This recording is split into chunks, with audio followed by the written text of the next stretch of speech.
Y se llegó a un acuerdo para un juicio abreviado por los 4 representados nuestros, ¿da? En base a ese juicio abreviado y ese acuerdo que se acaba de efectuar aquí en la 6 letras de Rocha, se llegó a un acuerdo por el cual uno de nuestros representados se le tipificó el delito de desacato agravado a uno de ellos que no incluye una pena de prisión efectiva, sino de libertad vigilada o libertad a prueba, que implica sujeción a domicilio, notificar domicilio, tareas comunitarias.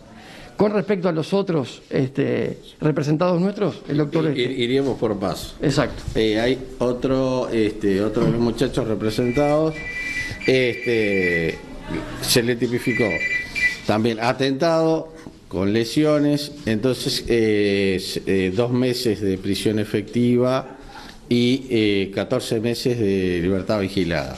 O sea, esos son los que tuvieron menor participación, los que está hablando el doctor. Por otra parte, los que tuvieron una participación, que en el video se ve, que es más compleja, es decir, se llegó a un acuerdo con Fiscalía en otros términos, ¿no? Es decir, por ejemplo, se acordó 2 años y 8 meses de prisión, que es prisión efectiva, atento que claro, hay un delito de atentado, desacato, lesiones graves. Hay otro caso que por el hurto de una esposa también. Entonces, claro, es otra la situación de los 2 anteriores que nosotros mencionamos. El doctor Andrés Ojeda es el abogado patrocinante del sindicato policial. Se manifestó conforme con el fallo de la justicia y además destacó la labor de la fiscal Josefina García.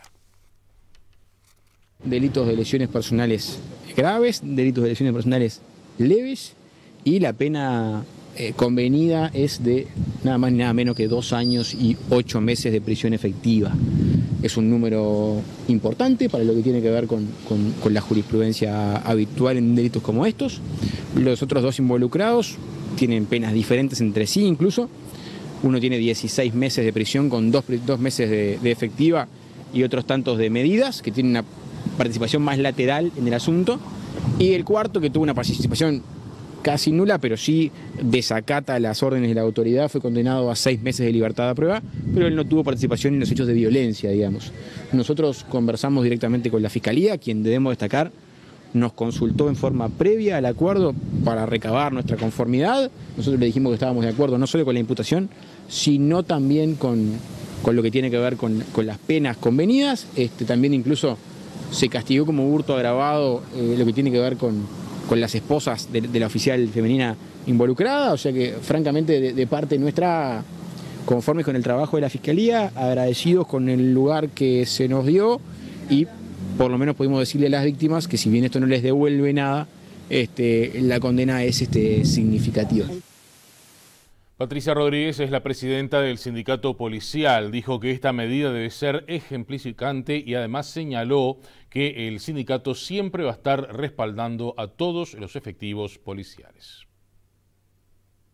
Fueron, días bastante complejos, complicados, tristes, pero que nos vamos conformes y esperamos que sea de alguna manera también una medida ejemplarizante, que esto de alguna manera desestime los ataques a los funcionarios policiales cuando están ejerciendo su tarea y que de hecho si siguen pasando, que sepan también que el sindicato va a estar denunciando, va a estar apoyando a sus trabajadores en cada ocasión que se dé un exceso para con ellos. ¿Cuál fue la impresión que tuviste cuando viste el video?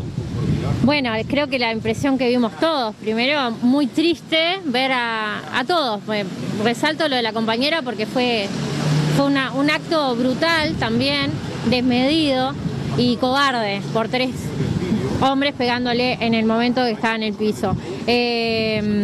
Lo que se siente es mucha impotencia, pero también las ganas de que eso no suceda más. Por eso hoy vinimos hasta acá y por eso vamos a estar en cada ocasión que pase de vuelta esto con un policía. Que sepan que la policía de alguna manera ya no se va a dejar avasallar por nadie. Más allá del ámbito judicial, en las últimas horas también se ha generado cierta polémica, si se quiere, porque no hubo ningún pronunciamiento de ninguna organización denominada feminista.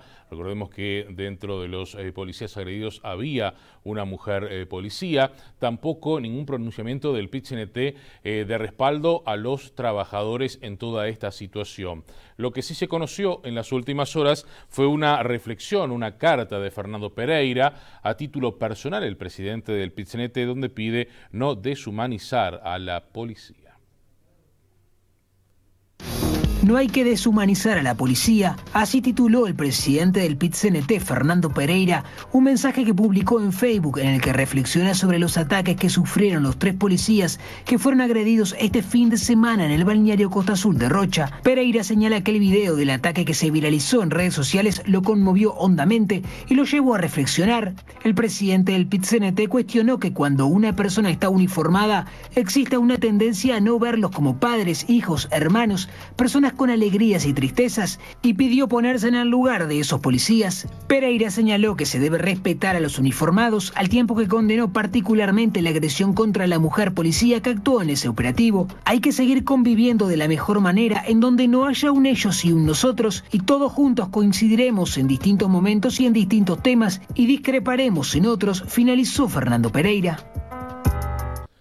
Bueno, vamos a avanzar ahora con otras informaciones. Vamos a hablar de las famosas aglomeraciones que se han dado en las últimas horas en esta atípica semana de carnaval. La prefectura tuvo que intervenir en diversas oportunidades, por ejemplo, en lo que es el departamento de Rocha, con aglomeraciones de más de 400 personas en La Pedrera, 300 en La Paloma, pero también en Cabo Polonio, Punta del Diablo y La Calavera.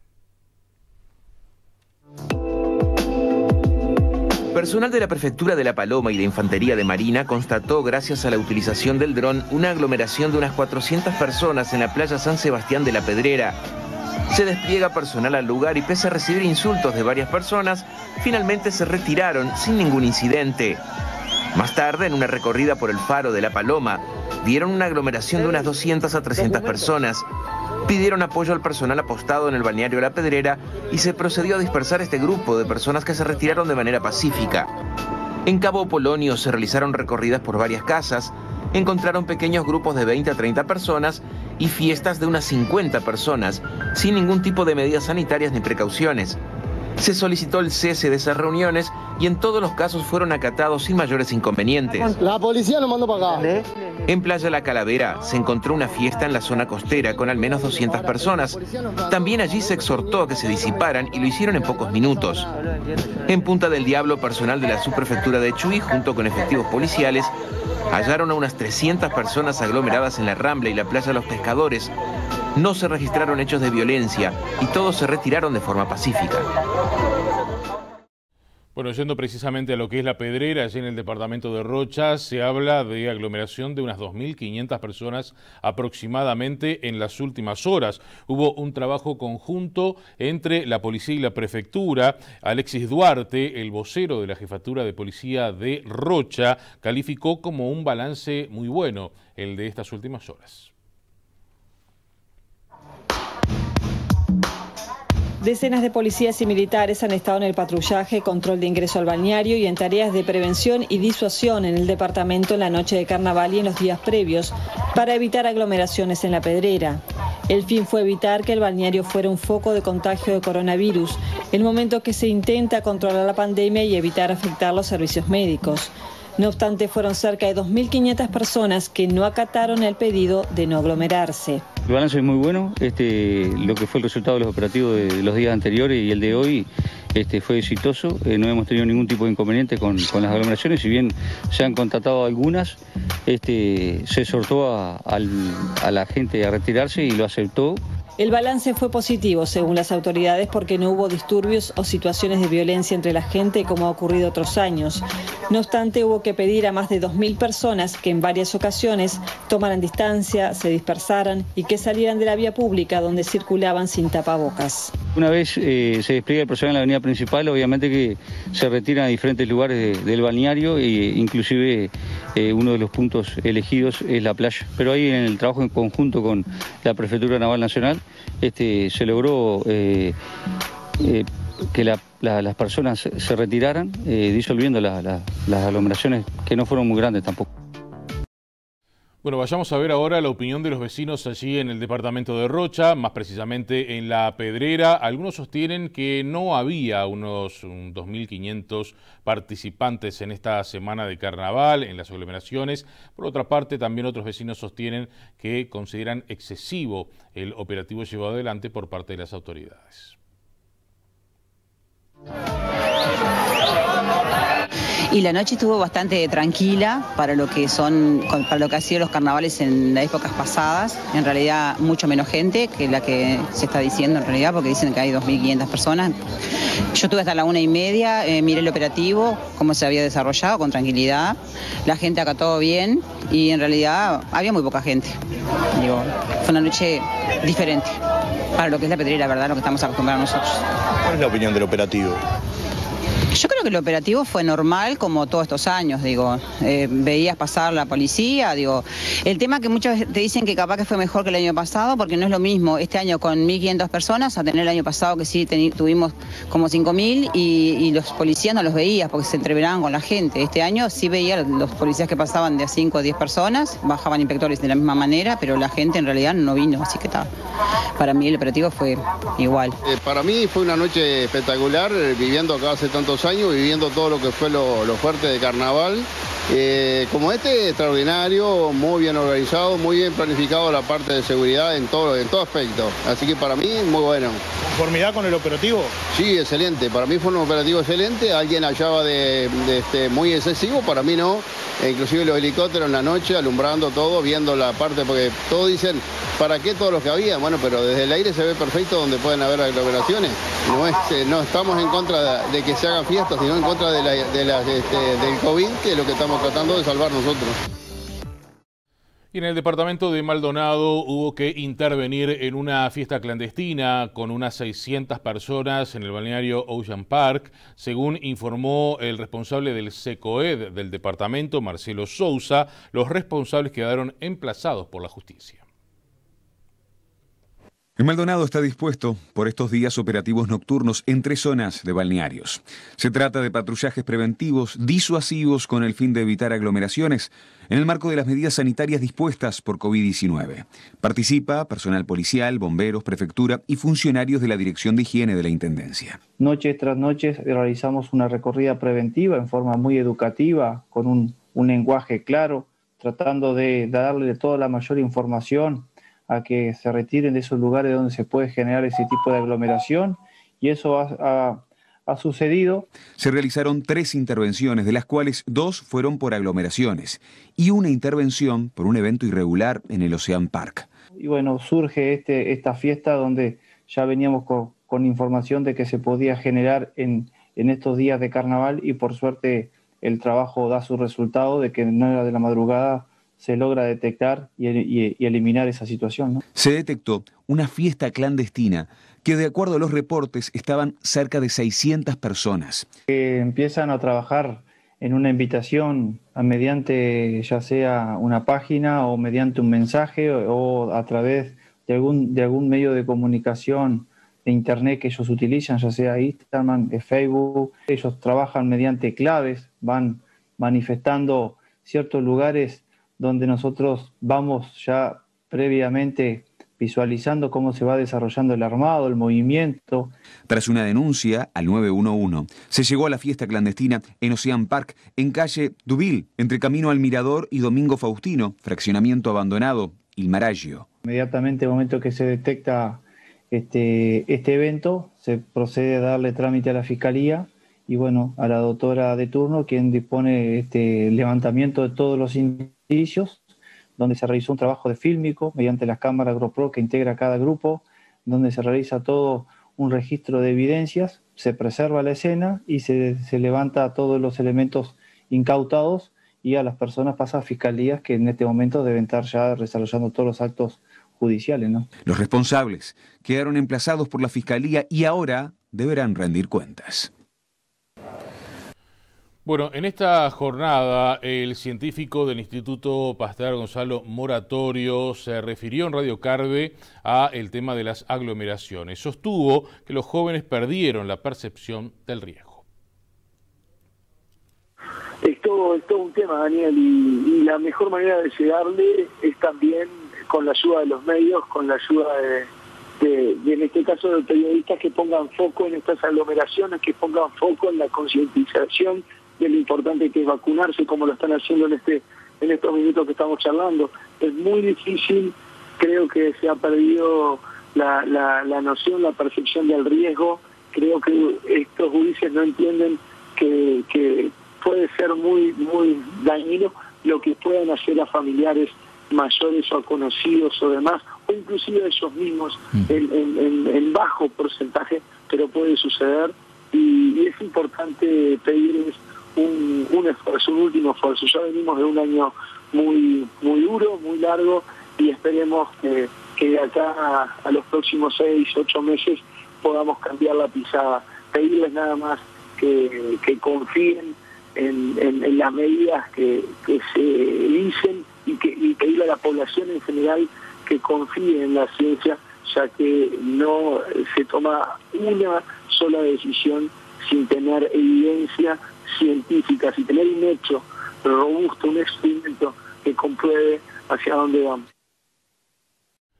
El embajador de Uruguay en la República Argentina, Carlos Enciso, se mantiene internado en CTI, pero está estable según los facultativos. Según el último parte médico, el embajador uruguayo en Argentina aún se encuentra cursando la enfermedad en terapia intensiva en el Sanatorio Mater Dei de Buenos Aires. Enciso está estable, sin fiebre, y se espera que la jornada de este martes comiencen a bajarle la sedación. El exintendente de Florida tiene 53 años y, según informaron a Telenoche fuentes allegadas, no tiene patologías previas. En tanto, el cónsul general de Buenos Aires, José Luis Curbelo, también se encuentra cursando la enfermedad en buen estado general. Curbelo tiene 34 años. Unos 48 funcionarios de la Embajada de Uruguay en Argentina fueron encuarentenados y se le realizaron hisopados en las últimas horas, registrándose 2 nuevos casos. Unos 150 reclusos se encuentran con COVID-19 en el sistema carcelario de nuestro país. En los próximos días serán hisopados unos 548 privados de libertad. También se van a incluir allí algunas autoridades del Ministerio del Interior. Los casos positivos se registraron en varios centros penitenciarios, con CAR, la Unidad 1 de Punta de Rieles y Cárcel de Canelones, más precisamente en el módulo 2 de la Unidad 7 de dicho establecimiento. Allí se localiza el centro de máximo contagio, por lo que el módulo va a permanecer aislado sin recibir visitas y 548 reclusos serán hisopados en las próximas horas. Hasta el momento, los casos se concentraron solamente en ese lugar y no se extendieron a otros módulos, informó el Ministerio del Interior.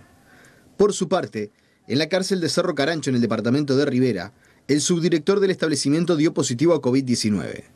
Debido a esta situación, el director de Convivencia del Ministerio del Interior, Santiago González, el director del Instituto de Rehabilitación, Luis Mendoza, y otras autoridades se encuentran en aislamiento preventivo y a la espera de realizarse un hisopado por haber estado en contacto con el jerarca contagiado.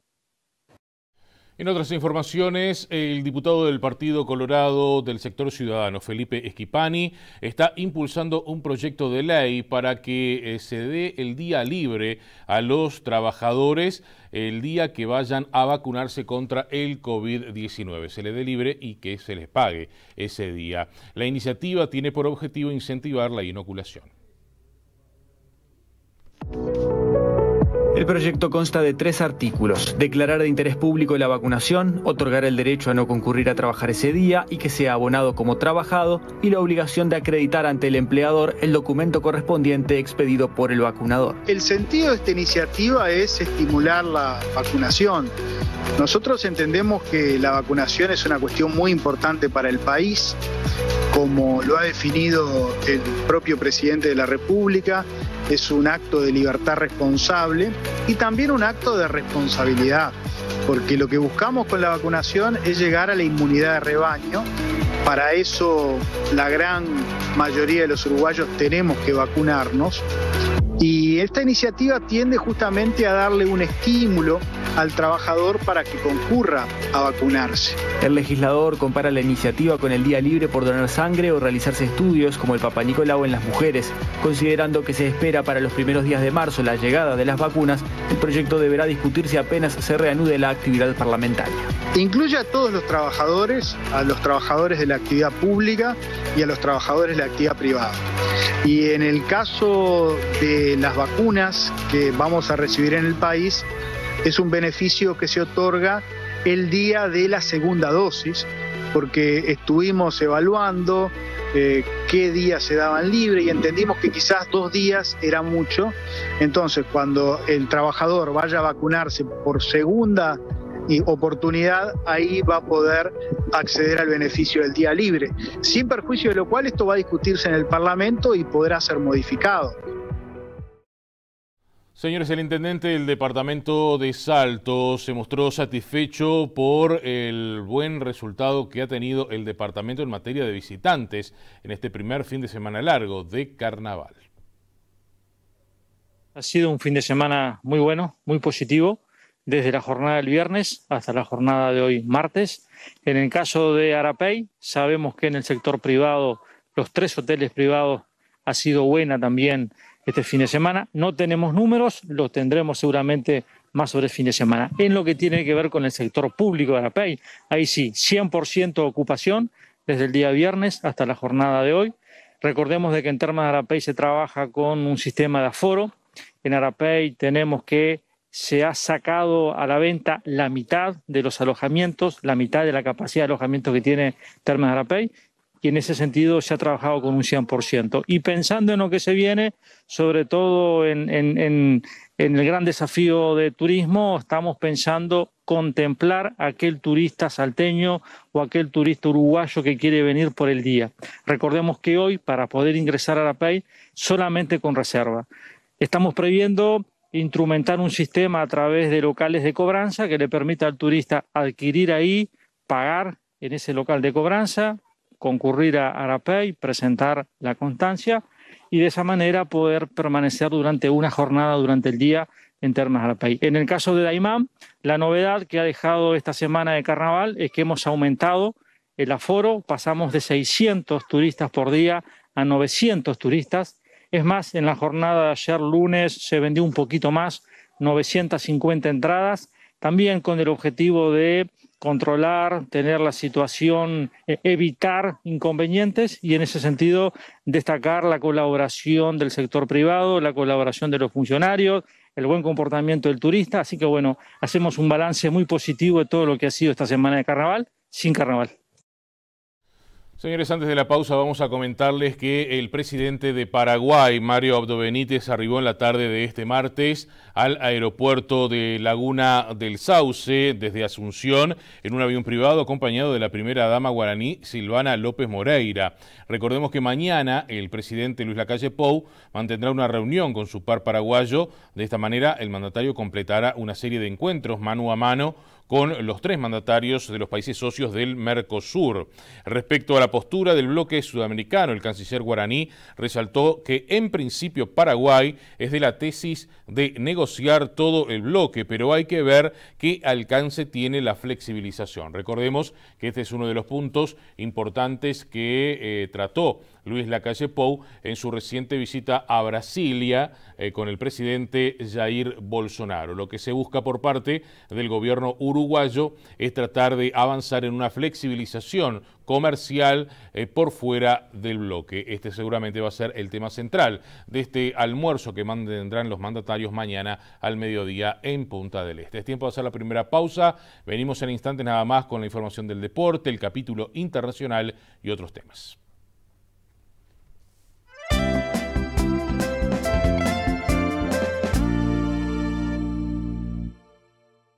Ahora, los jugos con Aprole tienen precios nunca vistos.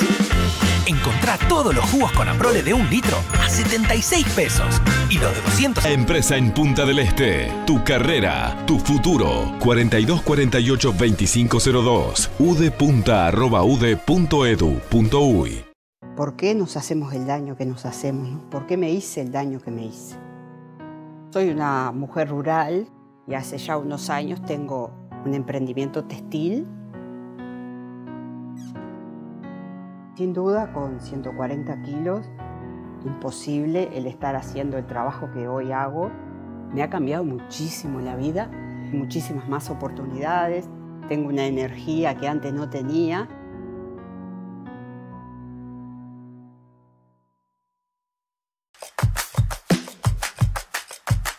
De pago en pago vamos andando, de pago en pago la conocí.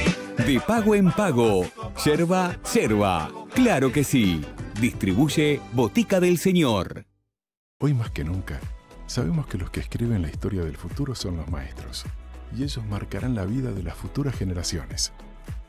Si tu vocación es ser un educador del siglo XXI, te ofrecemos una formación profesional de alta calidad. Inscripciones abiertas para las carreras de maestro en educación primaria y maestro en la educación de la primera infancia. ¿Querés ser parte del futuro? Te esperamos. Informate por el 2901-1254.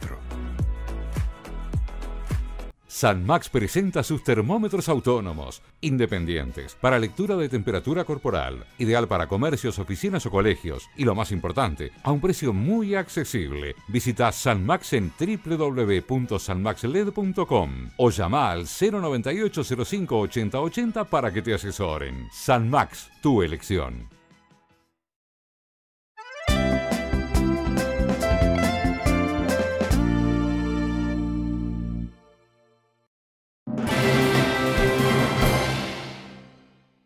Señores, mañana estará comenzando una nueva fecha del torneo Clausura. Peñarol estará visitando en su campo a Cerro Largo. En estas últimas horas, el equipo aurinegro llegó a la capital departamental, a Melo, y fueron recibidos los aurinegros por un importante número de arachanes.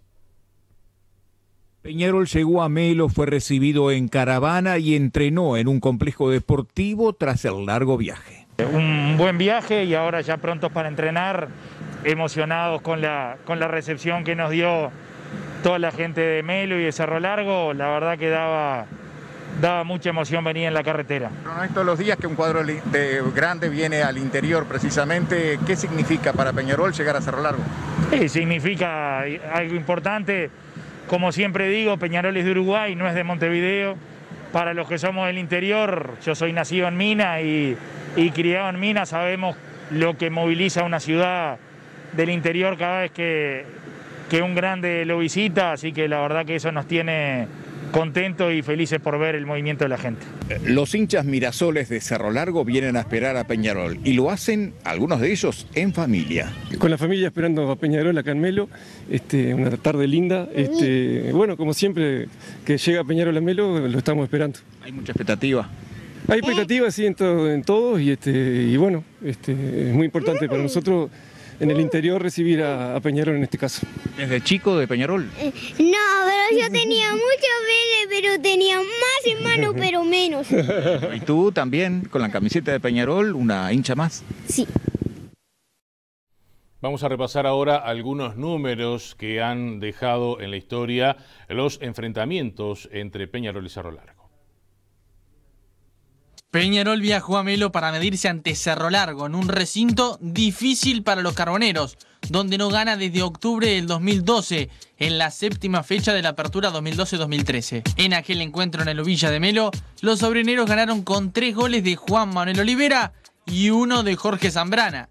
Los últimos 2 fueron con victoria para los arachanes, 1-0 en octubre del 2019 con gol de Sebastián Sosa de penal y en 2013 con anotación de Rino Lucas. En el total del historial son 3 victorias de Peñarol, 2 de Cerro Largo y un empate 0-0. Lo que más se repite, además de la buena cantidad de goles, es la llamativa cantidad de tarjetas rojas. 5 en 6 partidos, 3 en los aurinegros y 2 para Cerro Largo. Desde el último enfrentamiento en Melo en 2019 hasta hoy, en Peñarol solo estarán 2 futbolistas. El resto ni siquiera está en el plantel. En el locatario, idéntica situación. Aguerre y Dorrego son los únicos que se mantienen de la oncena titular de aquel partido. Mauricio Larriera tendrá su tercer enfrentamiento ante Danielo Núñez, de los cuales ganó 2 y perdió 1. Bueno, y siguiendo hablando del fútbol uruguayo, quien no la tiene sencilla es el equipo de Danubio, que está luchando para mantenerse en la primera divisional de nuestro país. Los próximos 3 encuentros serán claves para el equipo de la Franja. La definición por el descenso está al rojo vivo. Con la derrota del lunes ante Progreso, Danubio queda cada vez más comprometido en sus posibilidades de quedarse en primera división. Sus malos rendimientos, sumados a los puntos que suman el resto de los equipos en disputa, marcan el oscuro panorama del equipo de la curva. En las próximas 3 fechas, los dirigidos por Leonardo Ramos pueden definir cuál va a ser su futuro en la próxima temporada. El jueves se medirán ante Fénix, que también está en la búsqueda de la salvación, así como Cerro y Defensor Sporting, que serán rivales en esta etapa. Para la 9ª fecha, Danubio será local ante el albiceleste, que lleva 3 partidos sin perder. Y para la 10ª fecha, les espera el clásico ante Defensor Sporting, que esta vez tendrá condimentos más que especiales y que será de las últimas oportunidades para no poner fin a 50 años ininterrumpidos en primera división.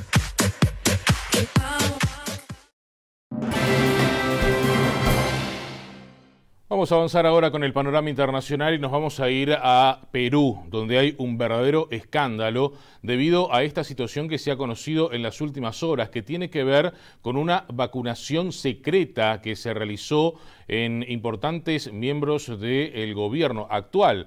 2 ministras quedaron por el camino, debieron renunciar. También se vacunó secretamente el expresidente Vizcarra. Se habla de más de 400 funcionarios públicos que se vacunaron contra el COVID-19 de manera secreta.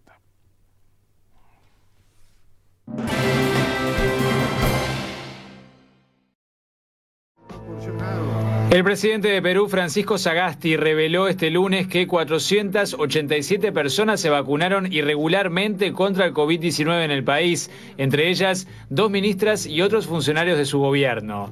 Perú está sumido en un escándalo de presunta corrupción en plena segunda ola de la pandemia y en medio de la campaña para las elecciones de abril, que inicialmente involucraba al exmandatario Martín Vizcarra, pero que se extendió ahora al actual gobierno. Reiterar nuestra indignación y también nuestra decepción por haber conocido que 487 personas, entre ellas muchos funcionarios públicos, aprovecharon su posición para ser inmunizadas con las vacunas de Sinopharm. El expresidente Martín Vizcarra recibió la vacuna en octubre, semanas antes de que fuera destituido por el Congreso en un juicio político relámpago. Vizcarra alegó que fue voluntario en el ensayo de la vacuna china de Sinopharm antes de que la misma recibiera la luz verde el 31 de diciembre, pero la Universidad Cayetano Heredia, a cargo de las pruebas, lo desmintió. Vizcarra, que dejó el poder con un alto nivel de aprobación, pidió disculpas a la ciudadanía peruana por no haber informado públicamente que se había vacunado antes del comienzo de la campaña de inmunización en el país andino.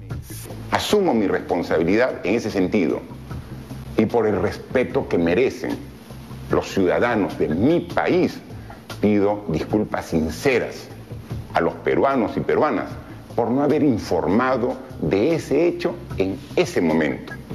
¿Cuál fue el motivo para no decirlo antes? Era el de no interferir en el proceso del ensayo de la fase 3 de la vacuna. Por el escándalo bautizado Vacuna Gate, dimitió la canciller Elizabeth Astete tras reconocer que se había vacunado el 22 de enero, cuando solo había comenzado la vacunación al personal sanitario. Por la situación también salió del actual gobierno la ministra de Salud Pilar Massetti. La Fiscalía peruana comenzó a investigar si hay otros funcionarios del anterior gobierno o del actual que hayan sido inmunizados en secreto, mientras aún no hay fecha de inicio para la vacunación de la población general. El país andino cuenta por ahora con 1 millón de dosis de la vacuna china, de las que han sido aplicadas unas 70.000. La promesa del gobierno es tener vacunadas a 10 millones de personas para julio. Bueno, y en medio de lo que viene dejando la pandemia en Brasil, cifras realmente escandalosas en materia de fallecimientos y también de contagiados, y pese a que se suspendió el Carnaval de Río, se multiplican día a día las fiestas clandestinas. Los disfraces, los bailes y la música de las comparsas dieron paso este año a un amplio operativo policial en las principales ciudades del país para evitar aglomeraciones de aquellos que se resisten a enterrar la fiesta más esperada del año por la pandemia de coronavirus. Por quinta noche consecutiva, en este pasado fin de semana de carnaval, se registraron en distintas zonas de Río de Janeiro fiestas clandestinas y multitudes de personas sin tapabocas. Muchas de las fiestas se extendieron durante toda la madrugada y continuaron a la mañana siguiente. En la noche del lunes se vieron a cientos de cariocas reunidos sin respetar la distancia social, con espacios colmados en zonas muy populares como Barra de Tijuca y Leblon. Según la Secretaría de Orden Público de Río de Janeiro, Leblon fue uno de los barrios con mayor número de avisos por aglomeración durante el fin de semana de carnaval. En Brasil, el consorcio de medios de comunicación registró en la semana previa un promedio de 1.102 muertes diarias por coronavirus, mientras que Río de Janeiro anunció este lunes que la falta de vacunas impedirá la continuidad de la campaña de inmunización a partir del miércoles 17. Brasil solo ha vacunado contra el COVID-19 a poco más del 2% de sus 212 millones de habitantes al término del primer mes de una débil campaña de inmunización. Del calor en Brasil nos vamos al frío intenso de los Estados Unidos, donde unas 10 personas han perdido la vida debido a una ola de frío polar. Inusitadas nevadas en el sur y temperaturas polares provoca una ola de frío que deja ya 10 muertos en Estados Unidos, donde al menos 3 personas murieron también por un tornado. Las condiciones árticas hicieron que el termómetro marcara menos 12 grados en Austin, la capital de Texas, muy por debajo de la media de febrero en esa ciudad. Más de 4 millones de residentes y comercios no tenían electricidad el martes por la mañana, según el sitio Power Outage. El presidente Joe Biden firmó el domingo una declaración de emergencia para Texas, proporcionando asistencia federal para complementar la ayuda estatal. En Mississippi, otro estado sureño, los residentes se sorprendieron este martes al despertar en un paisaje de nieve y hielo. Funcionarios se esforzaban por despejar las carreteras, ya que no disponen de máquinas quitanieves porque el estado rara vez las necesita, según informó The New York Times. Al menos 10 muertes se han atribuido al mal tiempo invernal y las autoridades instan a los estadounidenses a tener cuidado. El aire gélido y los vientos peligrosamente fríos persistirán en las grandes llanuras del interior de Estados Unidos y del Valle de Mississippi hasta mediados de la semana, advirtió el martes por la mañana el Servicio Meteorológico Nacional. Numerosas temperaturas máximas y mínimas de frío récord se esperan este martes, la mayoría en el centro-sur de Estados Unidos.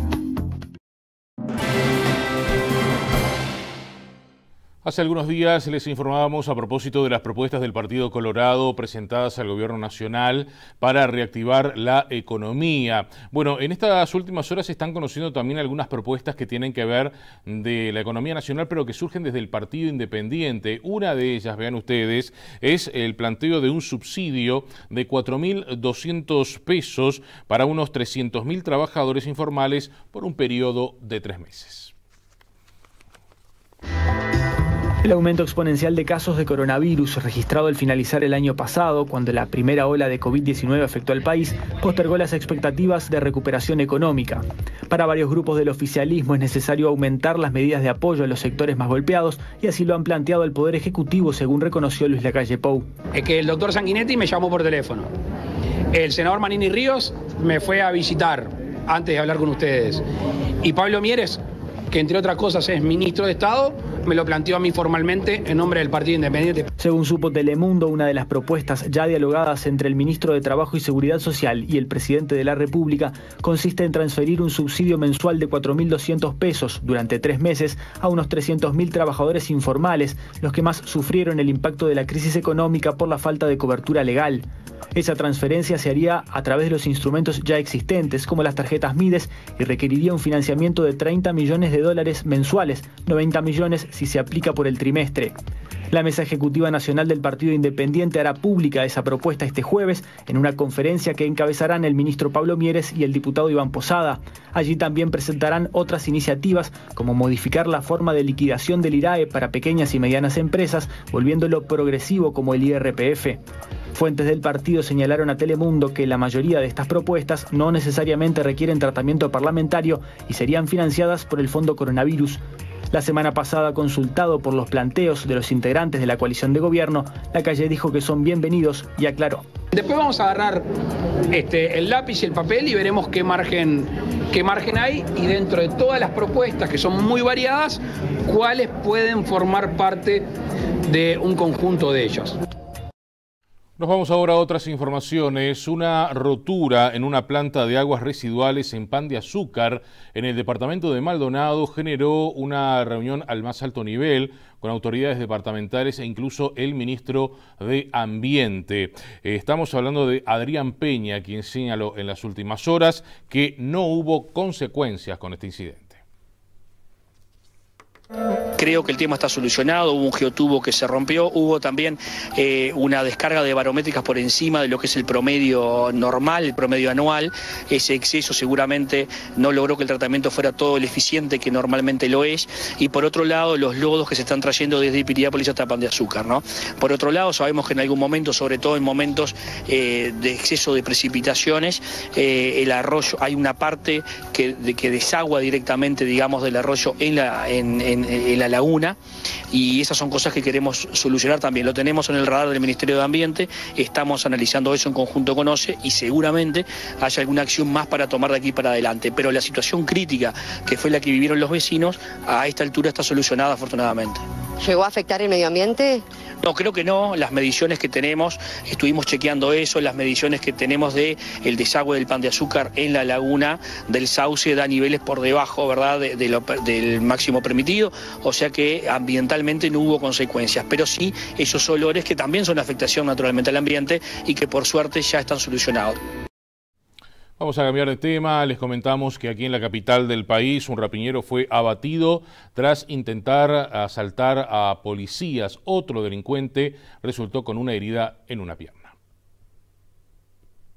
Dos policías, un hombre y una mujer, circulaban por camino de las tropas casi Luis Valleverres cuando fueron sorprendidos por dos sujetos. Estos, mediante amenazas con un arma, le exigen a los policías que iban de particular la bicicleta y demás pertenencias. Fue en esas circunstancias que el efectivo sacó el arma de reglamento, respondiendo a la amenaza, efectuando disparos. Uno de los autores cayó herido y el otro también herido intentó escapar, pero fue detenido. El primero, de 17 años, tenía un disparo en el tórax y falleció en el Centro de Salud del Cerro. El otro, de la misma edad, que tenía un disparo en la pierna derecha, fue trasladado al Semboá, donde fue asistido y dado de alta. En el lugar se encontró una réplica de pistola. Nos vamos al norte del país. En el departamento de Rivera se está investigando el homicidio de un hombre de 31 años.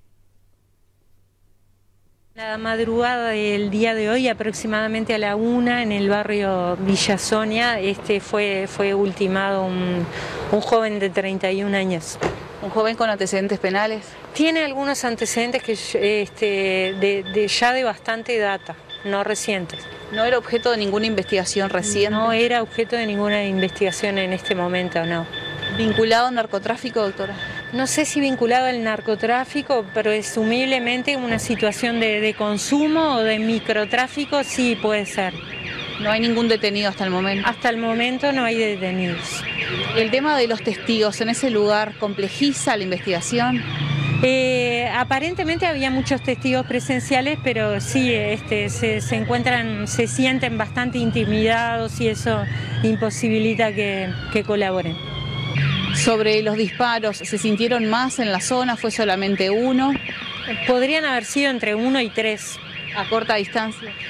Aparentemente sí, pero no tengo el informe definitivo del forense.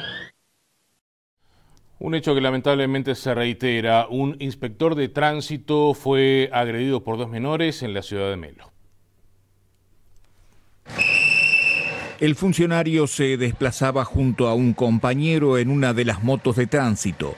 Hacían la recorrida en los distintos puntos que habían sido dispuestos.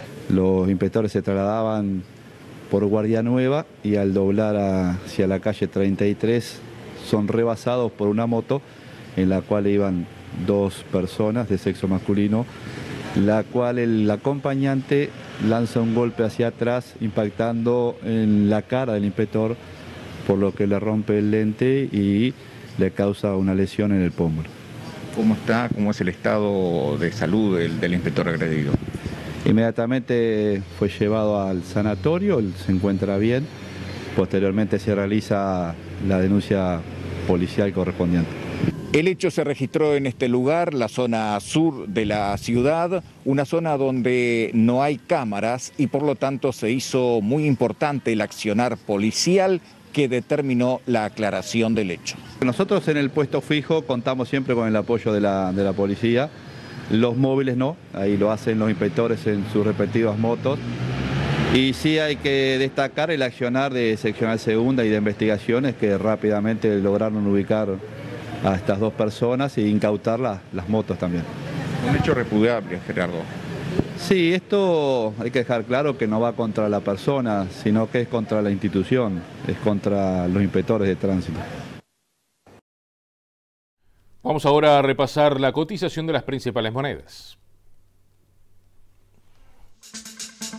Dólar 41.45 a la compra, 43.85 a la venta. Euro 49.04, 54.69. Real 7.02.902.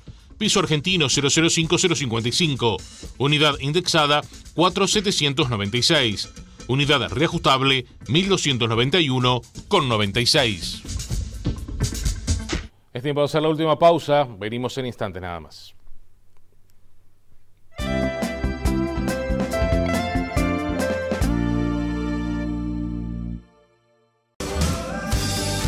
Vas a quedar helado con esta promo de Conaprole. Lleva los helados clásicos y splash de 1 litro a tan solo 195 pesos. Disfruta del verano con helados Conaprole. Compromiso. Acción. Innovación. Búsqueda de la excelencia. Espíritu crítico. Esta era yo. Los grupos son todo, son tu contención, tu motivación. Esta vida sí es mía, ahora sí soy yo. Me quiero, me gusto. El éxito de los grupos de adelgazamiento ahora también lo podés lograr por internet. No tenés ni que moverte de tu casa. Ahora no hay excusas. Llame o envíe un mensaje para recibir más información. Comunícate por WhatsApp. 3 recomendaciones para el regreso de las vacaciones. Si conviviste con amigos u otros grupos familiares, evita el contacto estrecho con personas cercanas por un periodo de 10 días. Si volvés al trabajo y podés teletrabajar los primeros 10 días, mejor. Si no, extremá las medidas de prevención que ya conocés: distancia, tapaboca, higiene y ventilación. Y si sos de los que toman vacaciones los fines de semana, hacé el máximo esfuerzo para mantenerte en tu propia burbuja. Los contactos con otras burbujas son el mayor riesgo de contagio durante las vacaciones. Hoy más que nunca, sabemos que los que escriben la historia del futuro son los maestros, y ellos marcarán la vida de las futuras generaciones. Si tu vocación es ser un educador del siglo XXI, te ofrecemos una formación profesional de alta calidad. Inscripciones abiertas para las carreras de maestro en educación primaria y maestro en la educación de la primera infancia. ¿Querés ser parte del futuro? Te esperamos. Informate por el 2901-1254.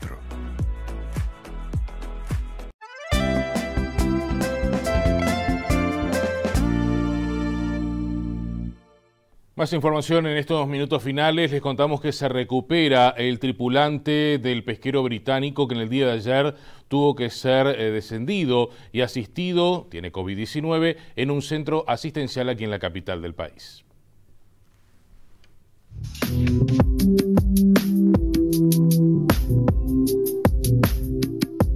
El pesquero de bandera británica Argos Pereira llegó desde Las Palmas, España, con 54 tripulantes. La mitad de la tripulación ha dado positivo por coronavirus. Quienes dieron negativo pudieron bajar y fueron alojados en hoteles de Montevideo. Mientras tanto, en el barco quedaron los positivos y 6 oficiales responsables. El tripulante peruano, que tuvo que ser bajado a tierra para evaluación, se mantiene lúcido y estable, ventilado en carpa de oxígeno, según el parte médico emitido este martes desde el Hospital Evangélico. A bordo, 4 de los contagiados presentan síntomas de la enfermedad, principalmente tos, aunque no hay ningún caso de gravedad. Este miércoles habrá una nueva visita del médico contratado por la empresa a la embarcación. El jueves todos volverán a ser hisopados. Bueno, y en otras informaciones les contamos que según el Sindicato Anestésico Quirúrgico hay más de 40.000 intervenciones que están retrasadas debido a la emergencia sanitaria. Algunas de ellas no se justifican, según dijo el vocero Daniel Montano. La cirugía oftalmológica se ha detenido prácticamente y eso no ocupa camas ni recursos de internación en CTI que haya que reservar por la pandemia, o sea que no se justifica. Todas las cirugías que se hacen del día podrían hacerse, pero también se han postergado procedimientos diagnósticos endoscópicos, las endoscopías de vía aérea, las endoscopías digestivas, que son muy importantes en el diagnóstico precoz del cáncer. Eso también está postergado y de eso no tenemos cifras. No se entiende en las cirugías que son ambulatorias que se hayan pospuesto, porque en realidad no utilizan camas y los recursos humanos tampoco son tanto lo que se necesita. Ahí lo que hay es una interpretación extremadamente estricta por parte de los prestadores que directamente decidieron no operar y con el beneficio económico que significa para las instituciones, ¿no? El Ministerio de Transporte y Obras Públicas priorizará lo que es la doble vía de la Ruta 5 hasta el Río Negro. También está proyectando algunas otras obras, según informó el subsecretario Juan José Olaizola. Entre ellas, algunas doble vías también en las rutas 8 y 9. De las obras previstas en el presupuesto nacional, la prioridad es la doble vía de la Ruta Nacional número 5, desde Canelones hasta Durazno. Esta era una obra que ya estaba prevista, es una obra que los requerimientos actuales del tránsito y del desarrollo del centro del país así lo requieren, y además se suma esto que la puesta en funcionamiento de la nueva planta de UPM muy posiblemente no coincida con la puesta en funcionamiento del ferrocarril central y sea necesario trasladar cargas por esta vía. En paralelo, el Ministerio proyecta las obras en la Ruta 6, un compromiso de campaña electoral. Nos va a permitir además acercar zonas productivas que hoy por hoy no tienen una buena conexión con el sur del país y con las vías de salida de la producción. Asimismo, están previstas la doble vía de la Ruta 8 entre las rutas 11 y 9 y la doble vía de la Ruta 9 entre las rutas 8 y el Parador Los Cardos en la ruta interbalnearia. Esto va a permitir generar una vía alternativa para el regreso del este del país, para el flujo de turistas que van al este del país y van y vienen, que sobre todo en las horas pico, en los tiempos pico del verano, vemos muchas veces y los fines de semana los congestionamientos en ruta interbalnearia. El subsecretario también destacó obras en la Ruta 1 y obras en aproximadamente 30 puentes. Muy bien, antes del final compartimos con ustedes el pronóstico del tiempo para todo el territorio nacional.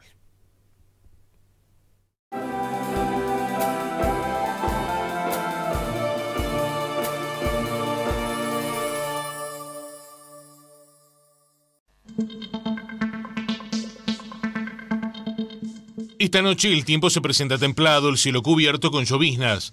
La temperatura mínima prevista es de 19 grados. Mañana miércoles estará templado a cálido, el cielo nuboso con precipitaciones. La temperatura mínima anunciada es de 19 grados y la máxima de 23. El pronóstico para los siguientes 3 días. En la zona oeste del país estará cálido, con el cielo despejado a nuboso. En la zona norte, entre tanto, se presentará cálido con el cielo algo nuboso a despejado. En la zona este del territorio nacional estará cálido con el cielo algo nuboso. Finalmente, en la zona sur del país estará templado a cálido con cielo algo nuboso y despejado.